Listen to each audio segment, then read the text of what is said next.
Imagine waking up one morning to a world where the sun can kill you. You can't go outside during the day anymore. You have to live at night. Then the knocking starts. Strangers appear at your door, one after another, begging to be let in. Some are real people. The rest are visitors. Creatures wearing human faces, waiting for you to make one wrong decision. By the time you realize your mistake, you're already dead. This is the world of, no, I'm not a human. At first, the protagonist has no idea what is happening. Only when the neighbor returns from his trip and reports that something is going on outside does he start to understand. In short, there are two major problems. First, the sun is becoming increasingly dangerous, radiating unbearable heat. Second, strange figures are emerging from underground and blending into the population. So how do we survive? The first rule is never go outside during the day, because sunlight can now burn people to death. Next, accept the guests who come seeking shelter and decide whether to let them in. These people could be very useful. But be careful, because among them are imposters, called visitors. The signs to detect them are varied, but none of them are definitive. These include abnormally white teeth or bleeding gums, dirty hands and feet, red eyes or strangely moving pupils, hairless armpits, green fluid or insects in the ears, dark spots in aura photos, and fungus growing under the arms. The game has 56 guests in total, and most of them will come asking to stay. However, the order in which they appear is not always the same between playthroughs. Neither is whether they are human or visitor. Except for the first two guests and a few fixed special cases, everyone else is completely randomized. This makes each playthrough different and forces the player to carefully observe each person. If anyone thinks this is just a simple point-and-click game, they are wrong. This game truly challenges the player's mind and reasoning skills at a high level. A gravedigger cannot keep his nails clean, or a drug user will always have bloodshot eyes. These are things you can predict. But using those signs to conclude whether someone is human or not is not necessarily accurate. First, let's look at the central character of the game, the protagonist. What kind of person is he? No, I'm Not a Human has a total of 10 different endings, and the interesting thing is that they all revolve around the protagonist himself. This may sound obvious, but in reality, the game simply uses the apocalypse setting to dig deeper into the human elements. Simply put, our choices in the game gradually shape the protagonist's character. However, it is important to understand that those choices only reflect a part of who he is within the post-apocalyptic context. What I want to talk about here is who he really was before all of this. So, what is the protagonist's story?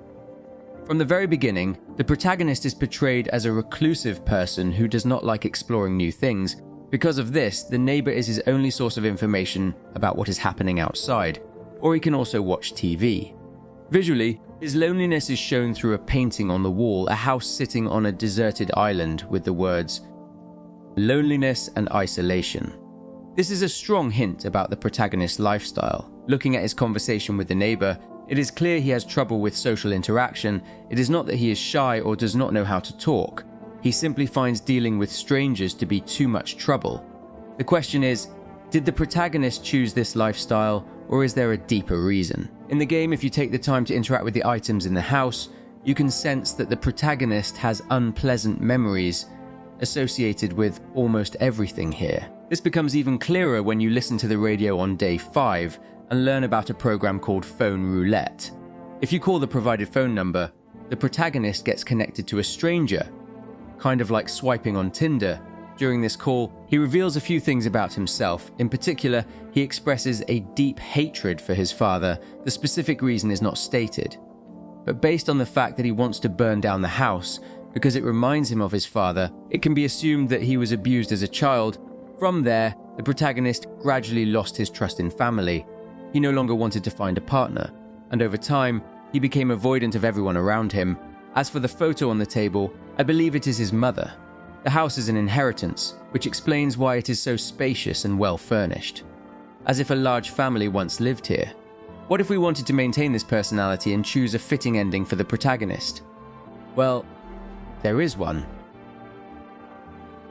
The game presents a major obstacle in the form of a character called the Pale Man. He always seeks out those who live alone. The news describes him as extremely dangerous, possibly the first visitor. He possesses enough strength to take down an entire group of armed soldiers. Every time he comes, he will ask if there is anyone else in the house, By that, he means normal people, not visitors at this point. If we follow the protagonist's original personality, he would almost certainly not let anyone into the house. The result is that the pale man will break down the door and attack. Afterward, the house still stands, but it radiates a strangely gloomy atmosphere. No one knows what happened. People just whisper to each other to stay away from that place. As for the protagonist, he vanishes from the world as if he never existed.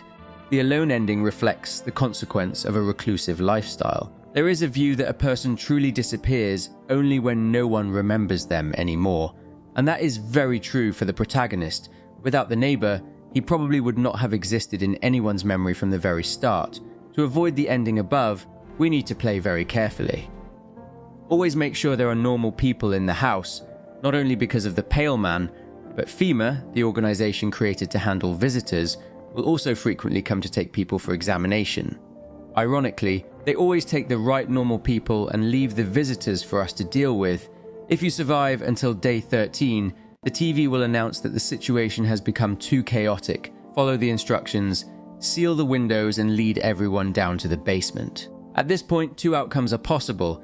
If there is still a visitor in the house, even just one, the result will be a bad ending. Over time, the imposters will erode the trust between everyone. When only suspicion and paranoia overpower reason, the protagonist will feel cold, distant stares from those around him. In the end, he is killed by the very people he once helped. In the opposite case, if we made the right choices and only humans remain in the basement, that will be the good ending. After 2 months in the dark, the radio reports that the sun is gradually cooling down. But the protagonist does not feel happy. He is disappointed. Why is that? The way I see it, these two endings are like a comparison of the protagonist's worldview. The basement is a miniature society. The 2 months of isolation are a phase of life. For a person with no purpose in life, like the protagonist, living is just meaningless struggle. He does not know what he wants, and he is not sure if he wants to die either. When death comes, he is afraid, but when he has to keep living, he feels burdened. And being stuck with others in the basement creates a suffocating feeling when he is forced to interact with them. Something he hates. In the protagonist's eyes, visitors and real people are not much different. Because he simply lacks social skills, that explains why he needs the TV to tell him who he should or should not interact with. But that process is still difficult and unclear. Is there an easier way? Yes, on day 8, a cult leader will appear at the door, claiming to be a messenger of death. According to the news, and what the protagonist witnesses afterward, this cult is gathering followers for a mass suicide ritual. They will hang themselves to return to death.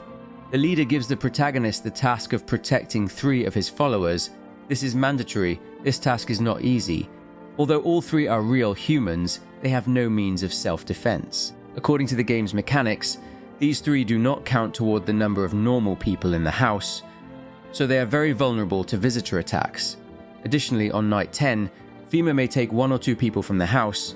To prevent this, you need to keep 2 FEMA notices, documents that can designate specific people for FEMA to take.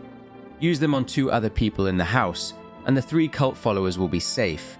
When the leader returns, he will praise us. On day 11, he officially arrives to pick up the followers for the ritual, but at the same time, he also uses manipulative words to invite the protagonist to join.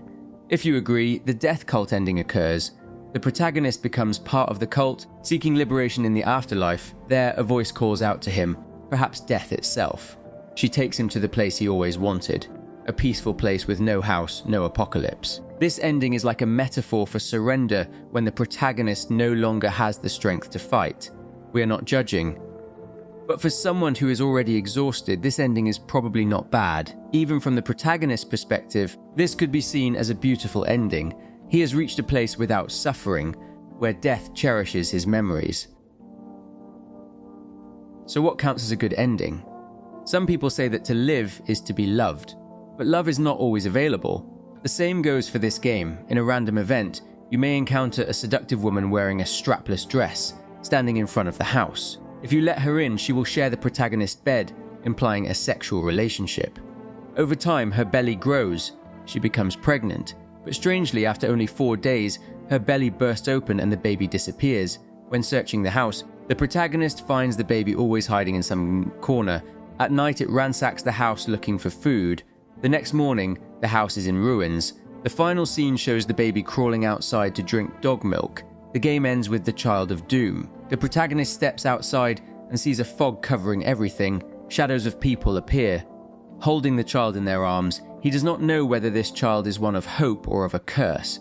His mind is filled only with panic. At that moment, the woman reappears in a pure white dress. She and the others call the protagonist the one who came from the prophecy. They give him the responsibility of raising the child. It could bring light or plunge humanity into darkness. Faced with that responsibility, ironically, all he feels is fear and confusion. It is easy to understand why. This ending is about the protagonist's perspective on children. To him, love seems to be just a fleeting pleasure, like with that woman, because he has no desire for anything deeper. Worse still, the protagonist may have had a child in the past, and that experience terrified him. While everyone else sees children as a good omen, deep down he has a completely different view. Details like the child running around or drinking animal milk all subtly indicate that he has no experience and is not ready to be a father.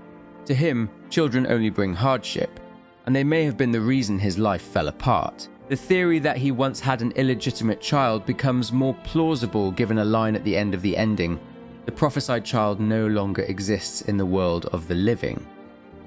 Besides his fear of death, the protagonist has a second fear, shown through the FEMA ending. To achieve it, the player must follow every instruction from the FEMA organization. This includes carefully choosing dialogue options to avoid offending the staff there. Then one day, the protagonist's active cooperation is recognized by FEMA. They invite him to join the organization. At this point, even if he tries to refuse, nothing will change. The protagonist completely loses his direction. He worries that working in such a professional organization would mean a huge workload, frequent overtime, and no guarantee that things would go smoothly. A flood of questions piles up, eventually leading to an indescribable feeling of confusion. I do not think he is lazy. Being lazy would not let him survive in this world. Instead, this ending suggests that he is timid, lacking the will to advance. He may have had a job before, but probably just manual labor or running a small shop. Given his nature of not facing challenges, it makes sense that he would not dare to step into a large corporation.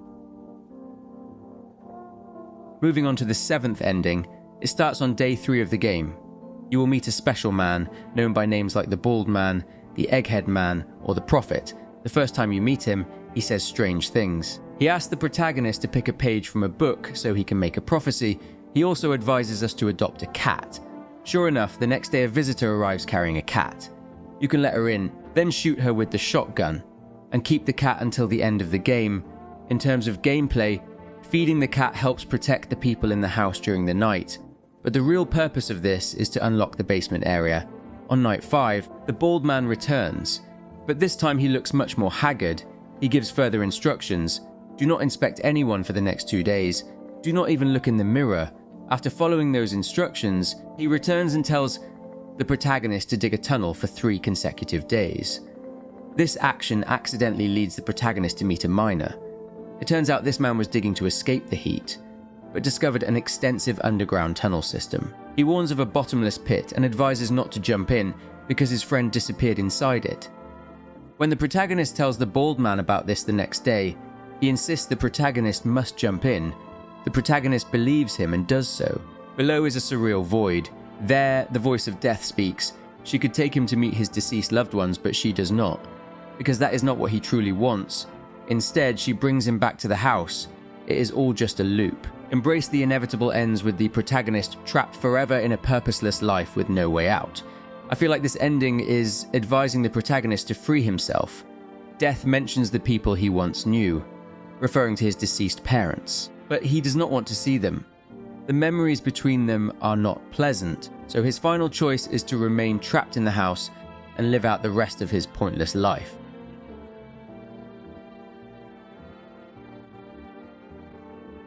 Still related to the Prophet, if you kill too many people, he will appear one last time to warn of a dark future. As soon as he finishes speaking, the killer ending appears. It states that fear has driven the protagonist insane. But fear of what exactly? He cannot answer that himself. Afterward, the survivors make him pay the price. His body is thrown out into the street and left under the sun. This ending is about the protagonist's weakness and hesitation. Fear caused him to make wrong decisions that affected others. Once things have happened, he does not dare to face them.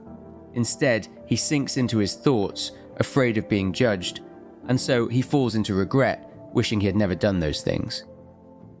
Finally, the two strangest endings. The first is the mushroom ending, a truly hallucinatory ending in every sense. To start, keep the cat from the previous phase. On day 6, an old man with a white beard appears. He rambles about mushrooms and claims he understands how they communicate through a book called The Book of Smiles. He hands us the last page of that book. That does not seem right. In the following days, the book tells the protagonist to eat mushrooms, then an apple, and finally set the alarm clock to midnight. After doing exactly that, the old man appears on the last day.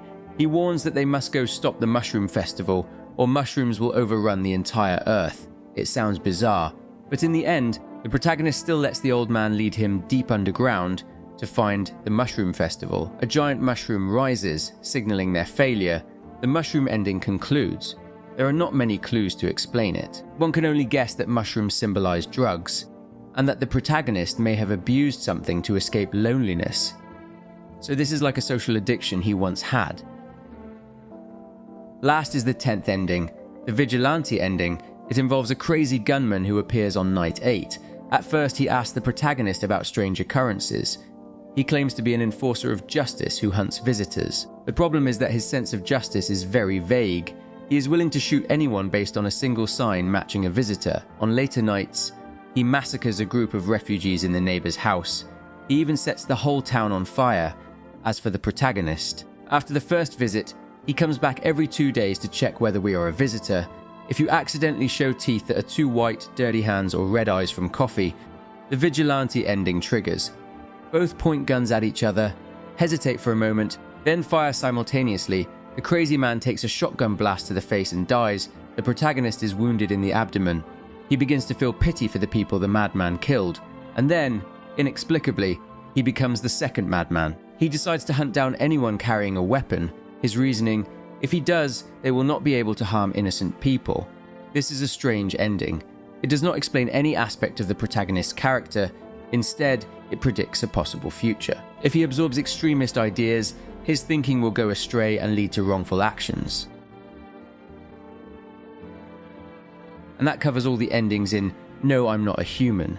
As for you, do you have any different thoughts about these 10 endings? Or what is the game's true story really trying to say? Feel free to leave a comment below. For now, goodbye and see you in the next content. Peace.